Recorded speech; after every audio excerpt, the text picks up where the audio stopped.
ngegama lami bayakhipha amadimoni, bashumayele ngezilimi ezintsha, baphathe izinyoka. Uma bephuza obulalayo akusoze kwaba nangozi. Bayakubeka izandla phezu kwabagulayo basinde. Njalo iNkosi uJesu isikhulumile, yakhushulelwa ezulwini yahlala ngakwesokudla sikaNkulunkulu. Kepha bona abafundi bakaJesu baphuma bashumayela ezindaweni zonke. INkosi isebenza, iqinisa izwi ngezibonakaliso ezilandelayo. Ngamanye amagama, uJesu Kristu akayisho noma akayenzi, akayiqinisi into ongazange uyikhulume. Akembebezele namhlanje emini ukuthi lezi zibonakaliso akusizona izibonakaliso ezilandela abapostoli, ezilandela abaprofeti, ezilandela abavangeli, ezilandela abefundisi, ezilandela abelusi, ezilandela i-fivefold ministry gift. Kodwa lezi zibonisiso noma lezi zibonakaliso ziyizinto, zilifa labakholwayo. Lithi iBhayibheli lezi zibonakaliso ziyakubalandela abakholwayo. Ngamanye amagama, into yokholwa yenza ukuthi ngegama likaJesu ukhipha amadimoni. Ngegama likaJesu noma ngabe uphuzo obulalayo angeke kuze kube nangozi. Noma ngabe bayaphisa, noma ngabe bayaphoqa ukuthi wenze izinto ezithile, kodwa ngegama likaJesu ayikho ingozi ezokwehlela. Ngenxa yokuthi lokhu sekuyizibonakaliso, lokhu sekungama-miracles, sekungama-signs, sekungama-wonders. Okungukuthi lokhu ukukhipha amadimoni akusikhona nje abantu abanezikhundla, kodwa wathi wamukela uJesu Kristu eyiNkosi nomsindisi, ube sonikezwa igama likaJesu ekuyilifa lakho. Okungalo leli igama likaJesu lithi iBhayibheli uyabeka izandla kwabagulayo, abagulayo ebese bayasinda. Lithi-ke iBhayibheli lasifunda khona, liyakushumayela nangezilimi ezintsha. Ngamanye amagama, there will be time la khona esithi shumayela kanje, emva kwalokho sibe sesiqala seshumayela ngezilimi, sikhuluma ngezilimi ezintsha engesisona isiZulu, kodwa intshumayelo iyobe iqhubeka isho. Bonke esikhuluma kubo bayakusizwa ukuthi zithini, ngokuba aseshumayela ngezilimi ezintsha. uNkulunkulu ube kwabalalelayo esefaka isipho sokuhumusha izilimi ukuze bezwe ukuthi kuthiwane ngezilimi.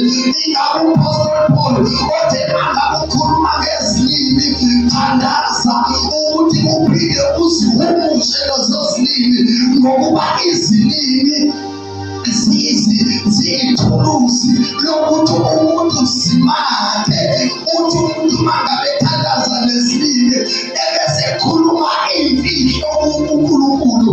Ngamanye amagama, khona imfihlo esikwaziyo ukuthi sizikhulume noNkulunkulu, noNkulunkulu azikhulume kithi.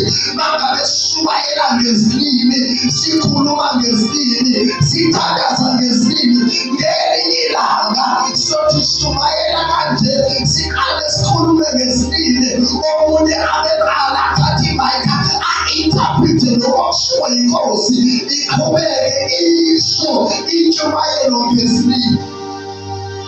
Ake ngibezele namhlanje ukuthi lithi iBhayibheli lapha kuvesi namba-20, lithi iBhayibheli baphuma abafundi bashumayela uJesu ehleli nje ngakwesokunene sikaNkulunkulu. kaNkulunkulu kodwa ehlaleni kwakhe into ekade ebhizi ngayo uJesu Kristu. Babethu abafundi makabe bethi uJesu uyasindisa, alikho igama elikeziwe ebantwini ukuthi abantu basindiswe ngalo. Emva kwalokho uJesu abesefaka insindiso kubantu abangasindisiwe bakwazi kube khona loluyaguquko ukuthi abantu bakholwe ebese bayasindiswa.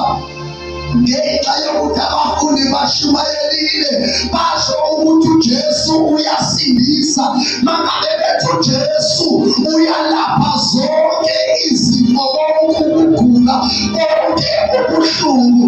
Emva kwalokho uJesu abeseqinisa izwi labo abafundi ngesibonakaliso ngokuthi emva kwalokho abantu abese bayasinda.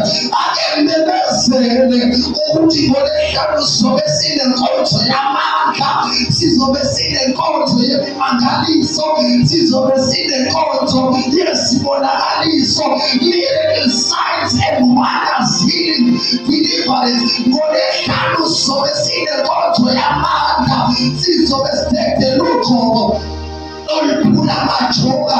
Mangabe kukhona okusindayo, mangabe kukhona okukhathazayo, mangabe kukhona okugulisayo, mangabe kukhona iminyango evalekile yempumelelo, ngolesihlanu lolesiyakulona lokuphela kwenyanga mhlaka 29 sizobe sinenkonzo enjalo, sinenkonzo yamandla, sithethela amandla kaNkulunkulu, sithethela uqobo, sithethela anointing lakhona esobe sisho ngazilinge sithi there is power from the throne and it comes from within us.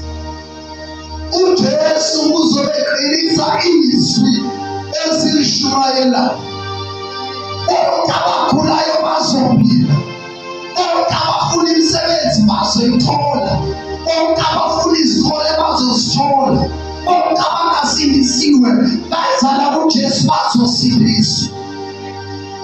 Sizobe silale nkonzo enjalo, uJesu efakazela izwi, uJesu efakazela izwi. Uzobe engafakazeli imbono yethu, uzobe engafakazeli imizwa yethu, kodwa uzobe efakazela izwi lakhe sizobe sikhuluma sibuye. Haleluya. So sonke lezi zibonakaliso bonke abakholwayo ziyakubalandela, ziyakuba luphawu lokuthi bavele ngazi ukuthi bayakholwa. Mabehlangana nedimoni, idimoni bayakhipha. Mabehlangana nomoya ongcolile, umoya ongcolile bayawukhipha.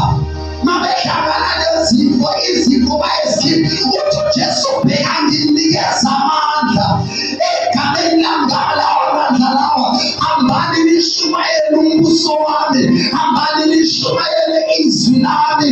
Abagulayo bonke nibaphilise, abafileyo nibavuse, abalokho nibahlambulule okhobeni, ngokuba phela ngibonile uSathane ewa njengonyazi, kodwa-ke phekani ngimnikezile amandla okuthi ninyathele izinyoka nofezela. Ngimnikezile igunya ngaphezu kwamandla esitha, isitha asiyakulenza lutho olubi.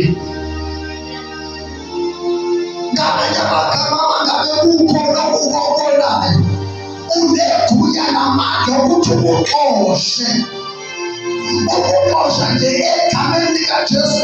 Lokho i-inheritance yakho njenganekholwa ukuthi miracle signs and wonders are happening in your life. You are living a supernatural life. Uphila impilo yobuNkulunkulu, uyiphila la enyameni, uyiphila ngamandla kaNkulunkulu, uyiphila ngamandla kaNkulunkulu asebenzayo. Elithi izwi likaNkulunkulu, uNkulunkulu nguye osebenzayo efayo, wona lawo mandla avusanga uJesu wabafileyo. Imizimba yenu efayo, imizimba yenu ephuphayo, uNkulunkulu uyakuyiphilisa naye.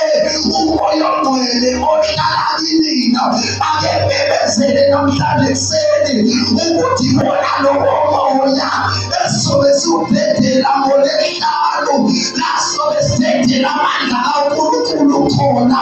Sibele njalo ukuthi ngegama likaJesu ukuthi nokuthi kuyaphuka, ngegama likaJesu ukuthi nokuthi yenzeka.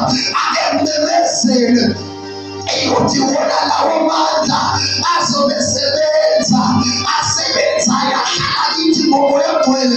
Elithi iBhayibheli elibophayo ezulwini, elibophayo emhlabeni, uNkulunkulu ezulwini uyabopha.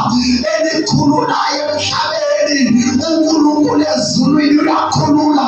Ake mmemezele ukuthi wona lawo mandla asebenzayo ngomoya oNgcwele ohlala kithi. Ake mmemezele ukuthi uNkulunkulu uhlala kithi. Okungenzeki kubantu kodwa uNkulunkulu uyenzeka. uNkulunkulu ehleli kwabakholwa. Ingakho uJesu